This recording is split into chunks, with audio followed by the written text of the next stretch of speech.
Oke,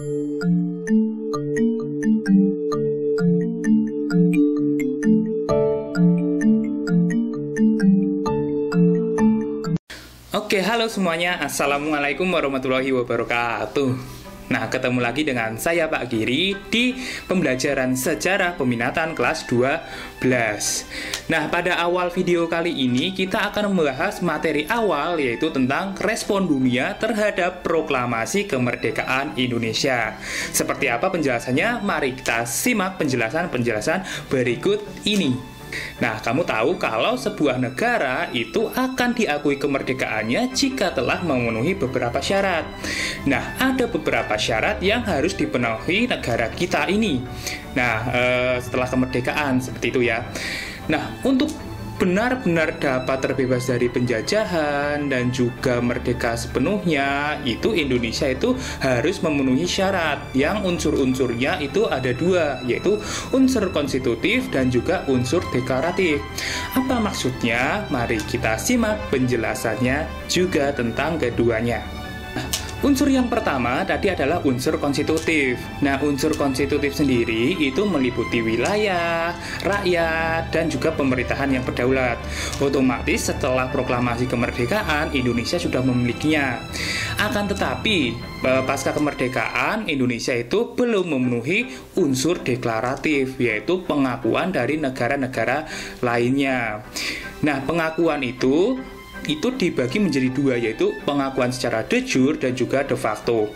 Pengakuan secara de jure adalah pengakuan yang diberikan oleh suatu negara atas kedaulatan negara lain dengan melakukan deklarasi bahwa negara atau pemerintahan tersebut adalah pemerintahan yang sah. Terus pengakuan diberikan berdasarkan hukum internasional yang berlaku.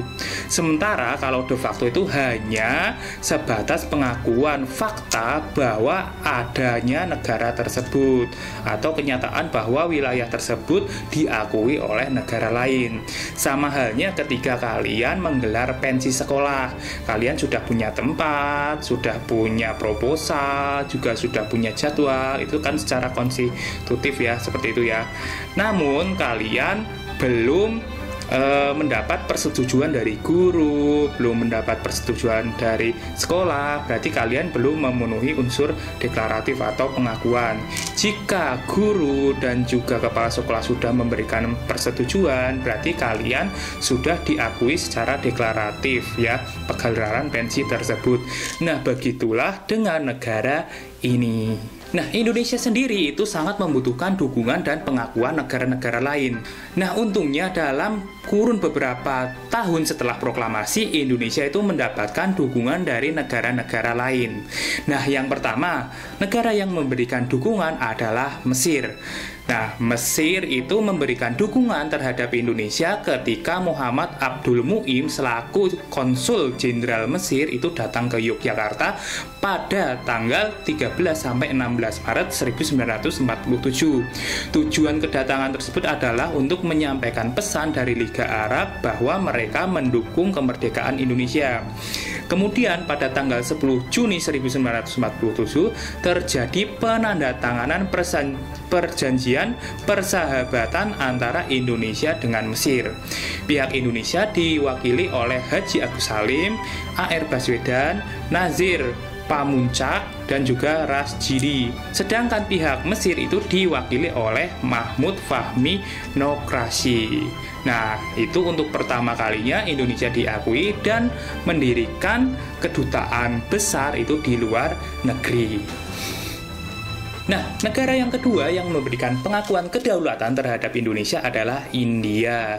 Nah, ini dimulai ketika Indonesia itu melakukan diplomasi kepada India dengan cara memberikan bantuan beras sebesar 500.000 ton, yang pada saat itu India tengah mengalami krisis pangan akibat dari penjajahan Inggris sebelumnya. Nah, India menjadi salah satu negara Asia yang terus gencar menyuarakan perjuangan kemerdekaan bangsa Indonesia. Kemudian India memprakarsai diadakannya Konferensi Inter-Asia atau Konferensi New Delhi pada tanggal 20 sampai 25 Januari 1949. Dan yang memprakarsai adalah Pandit Jawaharlal Nehru. Hasilnya disampaikan kepada Dewan Keamanan PBB oleh Nehru. Kemudian Dewan Keamanan PBB itu mengeluarkan resolusi atau keputusan pada tanggal 28 Januari 1949 sebagai tindak lanjut dari Konferensi New Delhi. Nah, negara yang ketiga adalah Australia. Australia itu ikut terlibat dalam menyuarakan dukungan kemerdekaan terhadap Indonesia. Salah satu bentuk dukungannya adalah peristiwa Black Armada yang terjadi pada tanggal 24 September 1945. Pada saat itu terjadi boikot besar-besaran terhadap kapal-kapal milik Belanda di pelabuhan Brisbane, Sydney, Melbourne, dan juga Fremantle yang membawa persenjataan milik Belanda menuju ke Indonesia. Berbagai upaya dilakukan oleh Australia dalam mengakui kemerdekaan Indonesia, dan hal tersebut mendapatkan pujian dari Sultan Syahrir dalam pidatonya pada tahun 1945. Nah, Sultan Syahrir sendiri pada saat itu menjabat sebagai Perdana Menteri Indonesia. Nah, selain ketiga negara itu, ada juga dukungan dari Perserikatan Bangsa-Bangsa atau PBB, adalah organisasi internasional yang bersifat global dan dibentuk setelah berakhirnya Perang Dunia Kedua ya. Terus pada tanggal 24 Oktober 1945, nah ada pelopor berdirinya PBB adalah Amerika Serikat, ya, Rusia, Prancis, dan juga Republik Rakyat Cina. Sejak PBB didirikan, lembaga ini itu konsisten memberikan dukungan terhadap Indonesia. Salah satunya itu terus mewadahi tentang perundingan antara Indonesia dan juga Belanda. Dan pada akhirnya pada tahun 1949 Belanda itu berkat dorongan dari PBB akhirnya mengakui kemerdekaan Indonesia.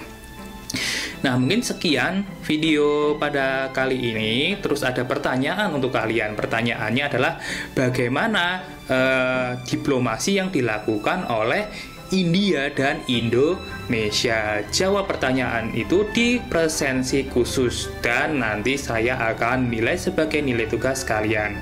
Dan akhir kata, wassalamualaikum warahmatullahi wabarakatuh.